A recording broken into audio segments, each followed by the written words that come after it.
Assalamualaikum warahmatullahi wabarakatuh. Ibu-ibu masih semangat? Masih semangat ya? Coba CMA.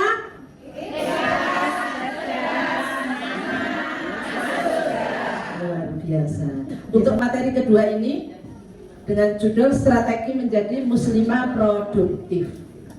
Ini akan disampaikan oleh Ibu Ainur Windasari. Mungkin kami bacakan kurikulum vitae-nya. Nama lengkap Ainur Windasari. Tempat tanggal lahir Gresik 22 September 91. Masih muda sekali Bu. Masih kepala 3. Alamat Lengkong RT 1 RW 2 Cerme Gresik.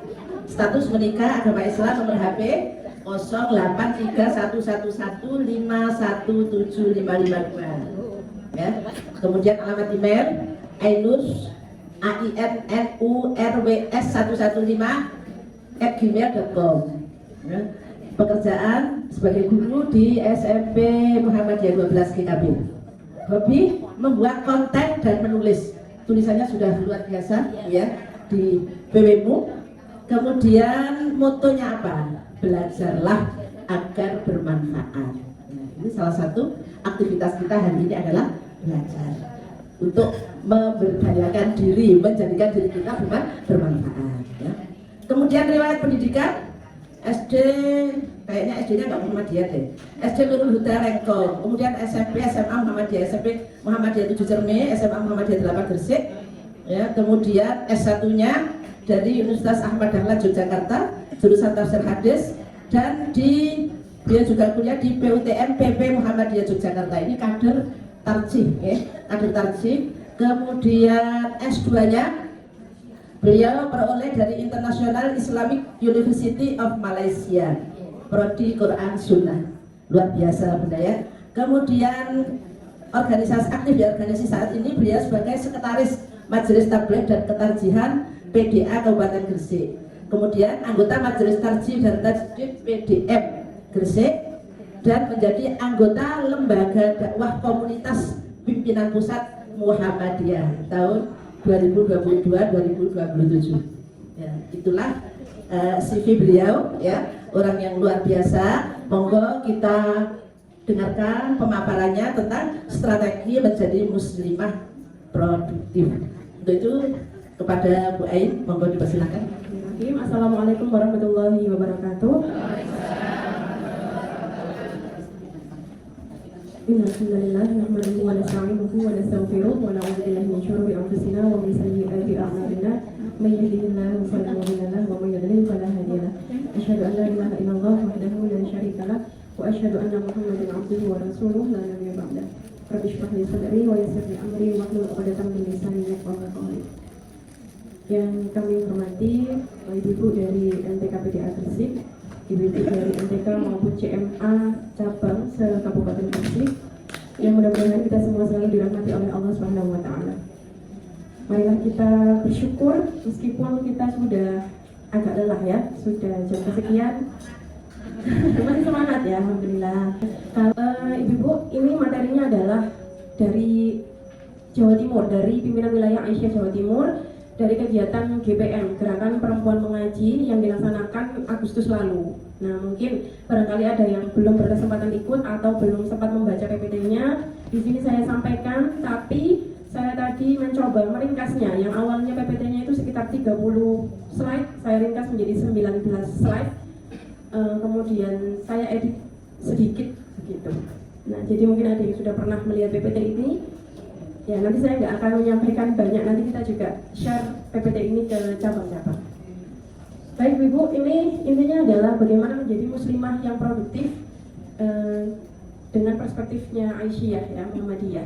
Yang kita tahu sejak awal berdirinya Muhammadiyah, Kiai Haji Ahmad Dahlan itu sangat pro terhadap pemberdayaan perempuan. Ya, yang kita tahu saat itu perempuan itu tersubordinasi, ya, kemudian tidak mendapatkan hak untuk belajar. Kalau bisa perempuan itu ya 3M, maca, manak, masak ya. Tapi oleh Kiai Haji Ahmad Dahlan, cara berpikir beliau diubah. Maksudnya beliau berusaha mengubah cara berpikir masyarakat pada saat itu, bahwa perempuan itu tugasnya nggak hanya urusan dapur dan kasur juga sumur ya. Tetapi perempuan itu sebenarnya bisa lebih dari itu. Oleh karena itu perempuan juga perlu belajar, perlu berkembang dan seterusnya. Nah, oleh karena itu ini kita pelajari kembali. Karena saat ini pun tidak menutup kemungkinan cara berpikir bahwa perempuan hanya di rumah saja itu pasti masih ada, okay? Masih banyak perempuan juga yang tidak berani bersekolah karena mereka menganggap nanti kalau tantangannya kalau mau sekolah banyak dan bla bla bla. Jadi baik dari pihak laki-laki maupun pihak perempuan itu sebenarnya sama. Masih ada yang punya pemikiran bahwa perempuan itu ya manusia nomor 2, ya nomor 1 itu ya laki-laki gitu, yang memimpin laki-laki, yang bertanggung jawab laki-laki, yang harus bekerja laki-laki. Perempuan itu pokoknya manut, yang berpikir laki-laki dan seterusnya. Padahal tidak ya. Maka mari kita sedikit mereview bagaimana pemikiran Islam juga Muhammadiyah dalam memandang perempuan. Perempuan itu harus produktif, gitu. Tidak boleh tidak berdaya, hanya di rumah dan seterusnya. Nah ini diantaranya saya juga mohon maaf kalau anak saya ini seperti ini ya. Namanya juga anak-anak ya. Anak itu kan masih tidak dimintai pertanggungjawaban ya. Anak itu masih belum berdosa. Jadi sejauh ini saya cuma bisa mengarahkan, tapi namanya anak ya. Seperti ini tinggalnya. Nah, ini juga bagian dari produktif. Jadi sebagai ibu-ibu kita bisa ngomong anak, kalau memang memungkinkan kita ajak untuk aktivitas di luar, ya nggak masalah gitu kan ya. Seperti itu. Nah, apakah kemudian produktif itu menjadi perempuan yang sangat sibuk, yang sampai kemudian tidak mengerti tanggung jawabnya di rumah? Juga tidak ya. Maka mari kita bahas satu persatu. Namun mohon maaf nanti kalau misalnya tidak sampai selesai. Ya, jadi nanti ada strateginya seperti apa menjadi muslimah produktif dan bagaimana penerapannya. Selanjutnya, nah nanti kita bahas, mudah-mudahan bisa komprehensif. Kemudian kuncinya adalah kita menyeimbangkan peran duniawi dan ukhrawi supaya hidup kita itu bisa menjadi berkah dan bagaimana realisasinya sehingga kita itu menjadi perempuan tapi juga kerangka berpikirnya tetap dalam kemuhammadiyahan, yaitu menjadi perempuan yang berkemajuan. Lanjut. Nah ini ada 3 strategi menjadi muslimah yang produktif. Yang pertama menetapkan visi dan misi serta tujuan hidup. Kemudian yang kedua, next, merencanakan tindakan dan implementasi. Yang ketiga adalah muhasabah. Selanjutnya, nah ini yang harus kita pahami bersama bahwa menjadi perempuan itu juga butuh visi misi. Visi itu sesuatu tujuan yang jauh ke depan. Misi adalah tujuan jangka pendek kita. Nah, visi kita yang sangat jauh ke depan itu adalah diilhami oleh Quran Surat Al-Anbiya ayat 107, bahwa dimanapun kita berada, kita itu harus menjadi rahmat bagi seluruh alam. Wa ma arsalnaka illa rahmatan lil alamin. Nah, ini dari mulai pemikiran kita. Pikiran kita itu harus dalam kerangka bahwa keberadaan kita itu harus menjadi rahmat bagi seluruh alam. Seluruh alam itu siapa saja? Ya keluarga kita, ya anak didik kita, ya tetangga kita, lingkungan kita, alam semesta kita. Jadi jangan sampai kita itu, bahkan sebaliknya ya, yang ada itu bikin masalah terus ya. Kan ada perempuan yang sampai dilabeli, kamu ini bikin masalah terus. Nah, atau bahkan kita pernah mendapatkan label, orang kok sukanya buat masalah gitu. Mungkin kita pernah di posisi itu, maka jangan sampai label itu kemudian menjadi keyakinan kita. Ya, bahwa kita harus kembali bahwa kita itu adalah menjadi rahmat bagi seluruh alam. Jadi mulai dari tindakan kita, kemudian ucapan kita, itu kita jaga. Jangan sampai menyakiti orang lain, jangan sampai merugikan orang lain. Nah, selanjutnya adalah misi hidup kita. Nah ini bukan kemudian ini menjadi tujuan pendek, bukan. Tapi yang senantiasa kita lakukan, apapun aktivitas kita itu dalam rangka beribadah. Maka panjenengan di sini itu juga dalam rangka beribadah. Nah tadi saya juga berpikir seperti ini, kenapa ya? Memang kegiatan ini itu apakah semua orang itu menganggapnya penting? Apakah semua yang berada di sini ikut mengikuti kegiatan ini, berada di ruangan ini itu menganggap ini penting? Menurut Ibu penting tidak? Padahal kan kita bisa aja nggak ikut tapi nanti baca PPT-nya, terus tinggal bayar, terus di rumah bisa mengerjakan banyak hal. Nggak enak ya? Tapi saya yakin ibu-ibu ada, ibu-ibu yang sangat sibuk terus gak penting itu seperti ini gitu. Itu kan buat ibu-ibu aja yang udah sepuh, yang udah gak punya kesibukan, terus mencari kesibukan. Kemudian saya berpikir, memang kita bisa membaca, memang kita bisa menyimak di YouTube, kita bisa belajar dari manapun. Entah saya menyampaikan materi tidak panjang-panjang. Nah ini biar nggak ngantuk saya jalan. Nanti saya juga akan tanya ibu-ibu ya. Sebelum kita melanjutkan, barangkali ibu ada yang berpendapat produktif itu apa? Produktif itu bagaimana? Ya ibu angkat tangan. Menghasilkan karya, menghasilkan sesuatu yang bermanfaat. Baik, terima kasih menghasilkan karya. Tadi yang angkat tangan lagi ibu ya. Oke, bisa bermanfaat untuk orang lain dan bisa membahagiakan. Ada lagi tadi yang angkat tangan yang nggak saya lihat. Oke, menghasilkan karya dan bermanfaat. Itu realnya apa ya? Mendidik anak, baik, mengurus rumah tangga, apa lagi? Bekerja, apa? Contoh nyata aja, ngapain? Menjahit, merajut, memasak, buat kue, ke sawah, apa? Mengelola waktu dengan baik itu masih general ya. Ngapain? Ngajar ngaji, bertani tadi ya, ke sawah ya. Saya juga ke sawah tapi sekarang cuma bisa jalan-jalan aja ke sawah. Apa lagi? Kenapa? Oh, Masya Allah, ini malah membuka usaha untuk membuka lapangan kerja ya. Apalagi yang bisa dilakukan oleh perempuan? Iya, bekerja apa, Bu? Iya, ke pabrik. Sesuai dengan profesinya. Ada lagi? Menulis, belum ada yang menyebutkan ya. Menulis itu produktif sekali ya. Dengan tidak underestimate yang lain. Tapi sepertinya karena tadi ada yang menyebutkan, sepertinya ini masih jarang ya di ibu-ibu sekalian. Nah, padahal ibu-ibu coba menulis sesuatu yang nggak harus yang tinggi-tinggi, nggak harus yang sulit-sulit. Menulislah misalnya buat anaknya, story nanti hilang. Bisa di blog ya, misalnya pesan untuk anakku misalnya ya. Nah, hari ini kamu usianya 10 tahun, kamu bla bla bla bla, pesan ibu nanti kamu kalau jadi sudah orang dewasa, ini misalnya kamu sekarang 10 tahun, kamu ternyata sekarang sudah bisa menghafal juz 30, kamu bahkan sudah ikut lomba kultum misalnya, atau kamu sudah ditunjuk oleh gurumu untuk bertugas kultum, atau kamu sudah bisa adzan. Nah, ibu berharap nanti kalau kamu sudah dewasa, kamu tetap menjadi anak yang soleh. Nah, itu nanti suatu ketika anak jenengan ternyata membaca tulisan jenengan. Kan kalau story 10 tahun yang akan datang, anak jenengan sudah nggak lihat ya, kecuali di screenshot orang terus di repost dan seterusnya. Nah, selanjutnya apa lagi? Menulis.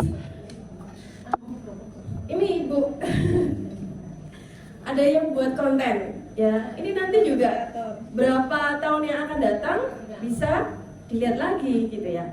Nah, produktif itu sesuai dengan apa yang kita mampu ya. Yang penting kita tidak menyia-nyiakan waktu. Yang penting kita juga tidak berlebihan di satu aktivitas tertentu. Misalnya kita suka ngaji, terus kita ngaji terus. Ya memang itu bagus aktivitasnya ya, ngaji terus, tapi nggak ngapa-ngapain, nanti nggak nyapu misalnya, nggak masak. Nah itu akhirnya menjadi tidak produktif. Jadi produktif itu kita bisa memprioritaskan pekerjaan mana yang pekerjaan itu tidak hanya penting dan tidak penting, tapi juga ada yang mendesak dan tidak mendesak. Penting mendesak, penting tidak mendesak, kemudian tidak penting tidak mendesak, ada yang tidak penting tapi mendesak. Nah itu perempuan yang produktif bisa memilih dan memilah. Nah, misi hidup kita adalah untuk beribadah. Maka niatkan apapun itu, ke sawah tadi ya, menjahit, bikin kue, merajut, itu semua untuk beribadah. ibadah. Maka jangan sampai misalnya menjahit, terus menjahit baju yang seksi misalnya, baju yang untuk, ya bentar Bu, ya saya tahu ada baju yang seksi untuk dipakai ibu-ibu di rumah ya, tapi ada juga yang untuk misalnya biduan, ada kan? Pasti modelnya berbeda kan dengan yang harusnya dipakai ibu-ibu di rumah ya kan? Baju seksi untuk biduan, nah sudah tahu itu akan dipakai oleh biduan yang akan tampil, yang auratnya akan terlihat. Nah maksudnya begitu, jadi apapun aktivitas kita ingat bahwa tujuannya adalah untuk beribadah. Selanjutnya, nah untuk mencapai ridha Allah, nah maka jangan sampai kita melakukan aktivitas ternyata kita suka menghasilkan uang ataupun menuai banyak pujian, tapi ternyata Allah tidak ridha, Allah tidak suka. Banyak orang suka tapi Allah tidak suka.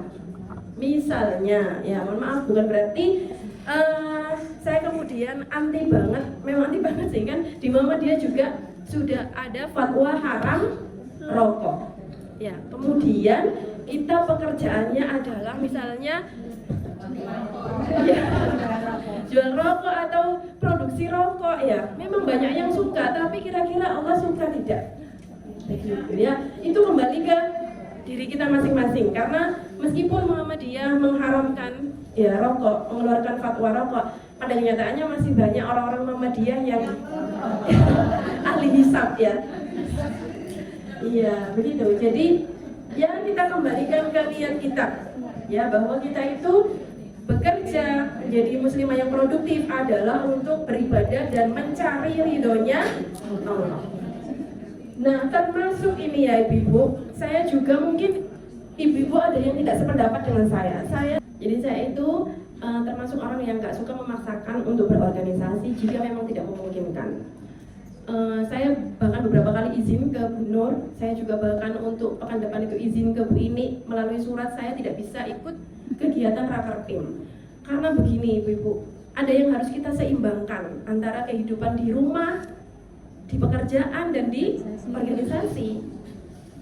Makanya ketika memang saya nggak bisa, saya sudah jauh-jauh hari planning. Makanya pengaturan waktu ya, manajemen waktu itu sangat penting. Bahkan harus kita lakukan jauh-jauh hari.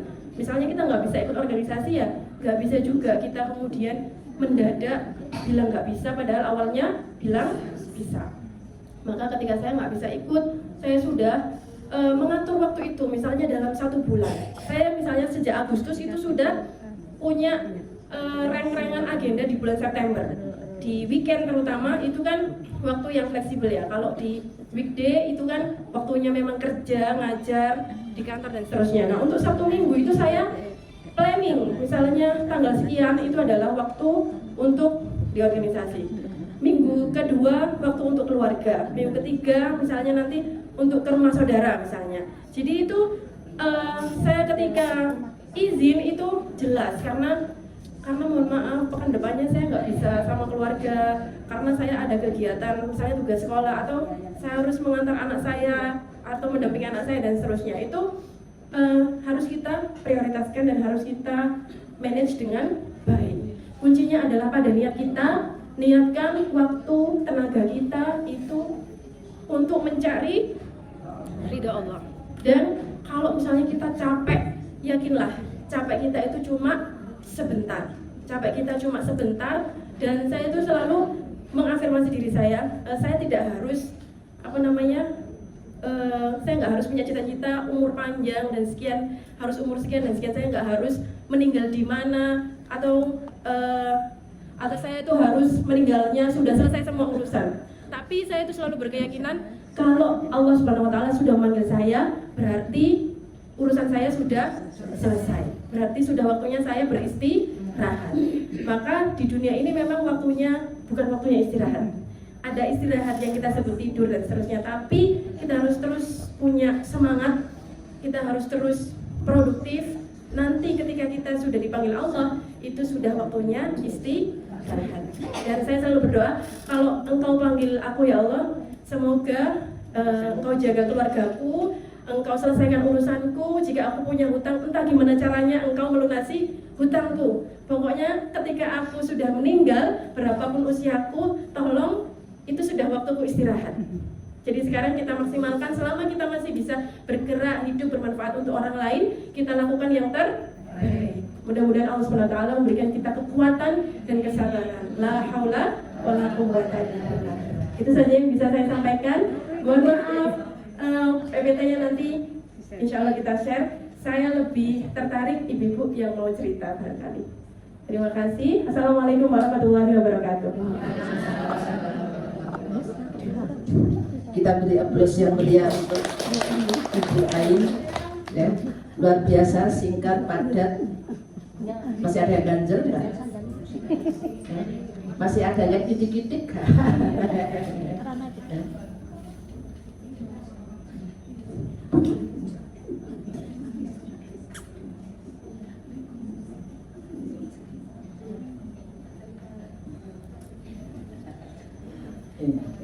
Ibu-ibu,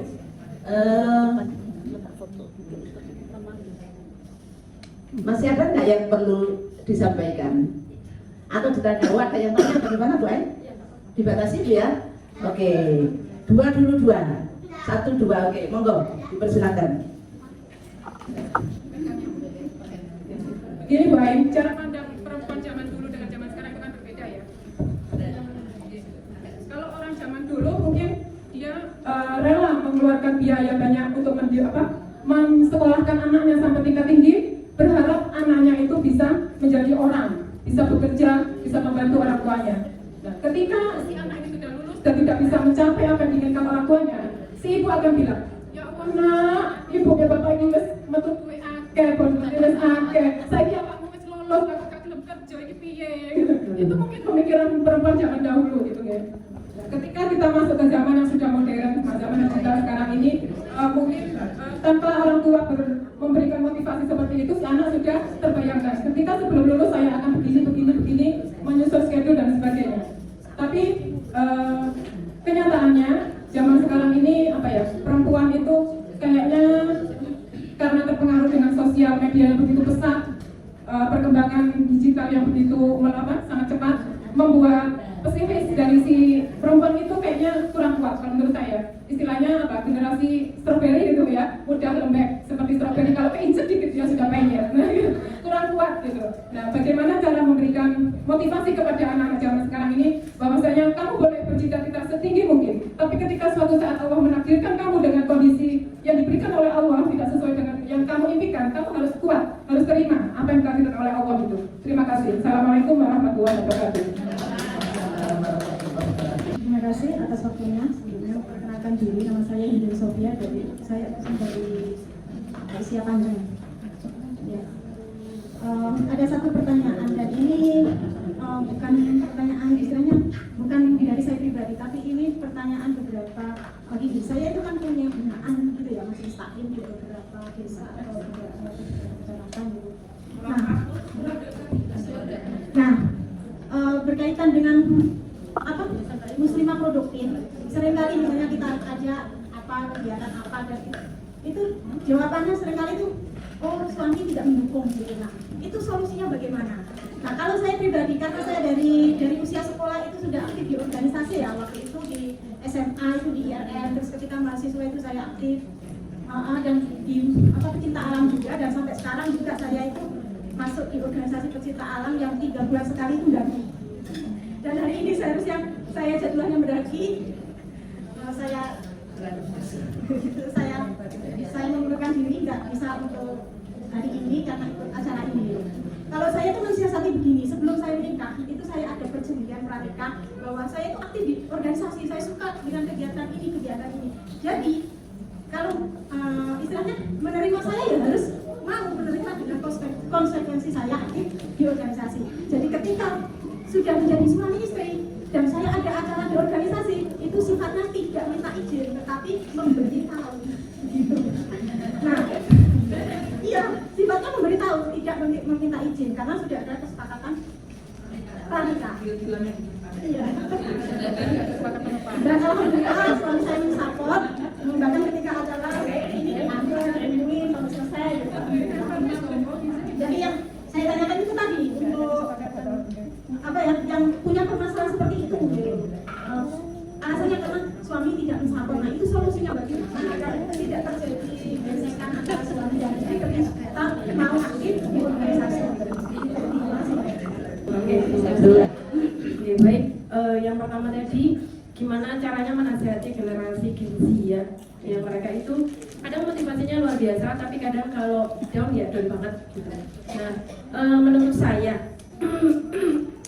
kan kita juga ada ya nasihat di Al-Quran itu ud'u ila sabili rabbika bil hikmati wal mau'izatil hasanah wajadilhum billati hiya ahsan. Jadi ayat ini relevan sampai kapanpun. Sekarang kita menghadapi Gen Z sama Gen Alpha, maka caranya adalah kita sesuaikan dengan karakter mereka. Maka kita dekati dulu karakter mereka seperti apa. Kita nggak ujuk-ujuk ngasih nasihat. Kalau kita tiba-tiba ngasih nasihat, yang ada malah kita itu ya ditolak gitu. Tapi coba kita dengarkan mereka ini maunya apa, kecenderungannya apa motivasi terbesar mereka sekolah, kemudian apa ketakutan mereka, apa yang sedang membuat mereka insecure saat ini. Nah itu kita dengarkan. Dari situlah kita akan bisa melihat celahnya mereka di mana. Dari situ kita bisa masuk. Akhirnya kita bisa, oh ternyata misalnya mereka itu pengen sekolah yang tinggi, ada loh orang yang sedang mereka contoh, ada yang sedang mereka lihat. Nah, ketika kita itu sudah tahu apa yang mereka sukai, apa yang mereka takutkan, apa yang mereka nggak sukai, ketika kita ngomong itu jadi nyambung, kita ngobrol itu jadi nyambung. Jadi menurut saya dengan generasi manapun kita mau memasukkan nasihat, kita harus nyambung dulu, harus sefrekuensi dulu sama mereka, harus tahu kesukaan mereka dan apa yang mereka nggak suka. Baru dari situ, misalnya anak sekarang itu suka yang Korea. Oh kamu suka ini ya? Misalnya saya juga nggak, ini sih nggak hafal. Misalnya saya nemu ini foto, siapa ini gitu? Kamu suka ya sama ini karakter ini? Kenapa ganteng ya gitu? Emang dia nyanyi apa sih, atau dia main film apa gitu? Apa yang kamu sukai gitu?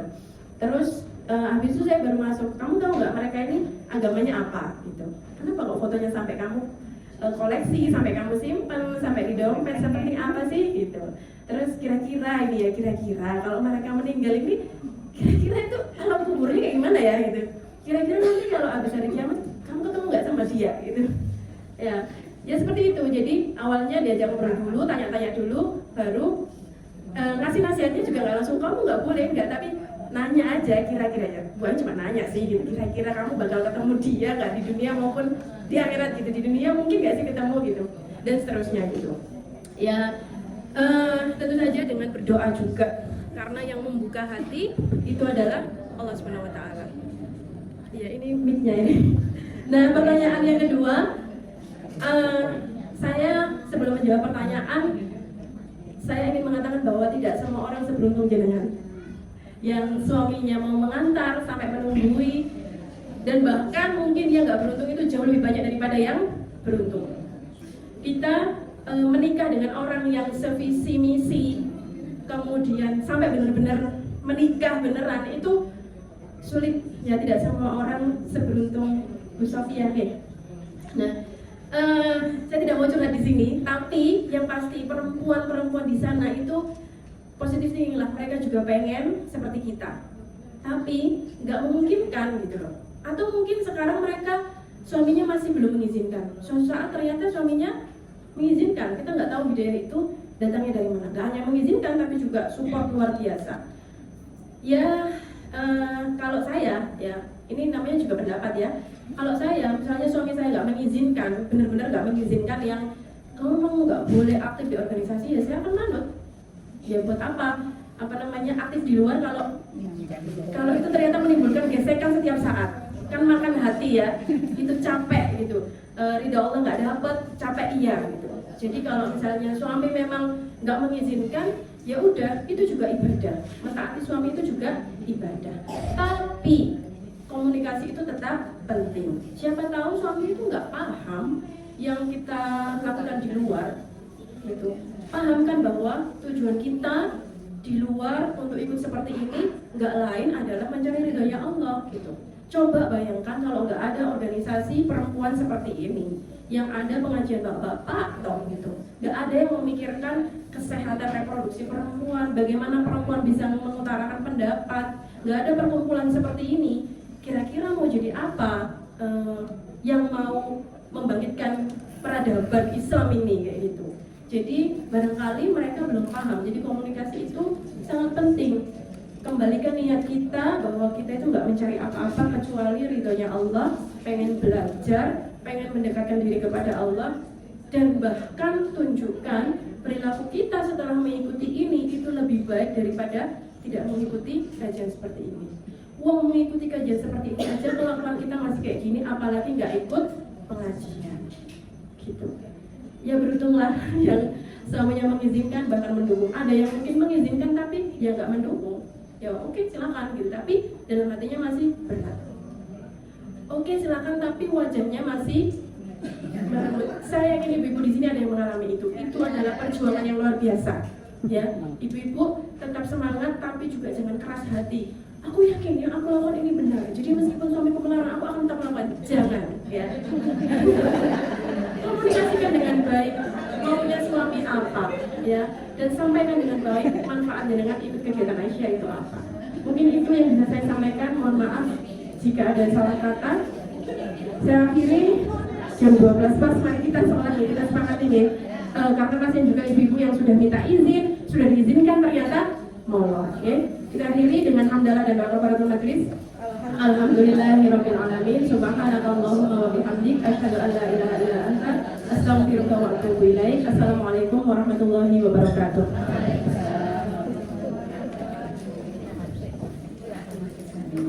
Baiklah, ibu-ibu sekalian, sudah puas jawabannya? Tuh. Iya, tidak banyak yang beruntung seperti penjenengan. Tapi saya punya nasib yang sama dengan penjenengan beruntung. Ya, saya ini termasuk beruntung. Dulu waktu mau menandatangani kesanggupan untuk aktif di PDA, itu saya hampir tidak bersedia. Suami saya gini, dipercaya masyarakat kok gak gelem, dikai amanah kok gak gelem. Loh, ini konsekuensinya besar ya, saya bilang gitu. Kalau penjenengan itu ngizini, ngeridhoi saya di sini, berarti saya punya penjenengan punya konsekuensi mengantarkan saya rapat, mengizinkan saya pergi kemana saja terkait dengan kegiatan ini. Siap bos, katanya gitu. Wah, jangan salah dengan saya, ya. Baiklah ibu-ibu yang kami hormati, dalam paparan tadi ya bisa sedikit saya simpulkan bahwa muslimah produktif adalah seorang manusia muslim yang tidak hanya menjalankan ibadah dan kewajiban agama semata, tetapi juga mampu berkarya dan memberikan manfaat bagi dirinya, keluarga, masyarakat, dan lingkungan sekitarnya dengan tetap menjaga keseimbangan antara urusan duniawi dan ukhrawi, ya, antara urusan duniawi dan ukhrawi, serta niat yang tulus semata-mata hanya untuk mengharap ridho Allah. Baiklah ibu-ibu, tadi sudah ditutup, ya. Nah sekarang kita sepakat sesuai dengan jadwal, kita istirahat isoma 30 menit. Sepakat ya? Sepakat 30 menit. Setelah itu kita kembali ke ruangan ini sebentar, nanti ada sebentar sampai jam berapa ya? Nanti mungkin ya kita sampai jam 1. Ya, jadi kan sebentar saja. Mungkin ada sharing atau curhat dari ibu-ibu yang ada di BCA ya. Kita bisa menampung curhat penjenengan untuk kita pertimbangkan di dalam sebuah program nanti. Oke. Akhirnya ihdinas siratal mustaqim. Nasrul minallahi wa fathun qarib wa basyiril mu'minin. Wassalamualaikum warahmatullahi wabarakatuh.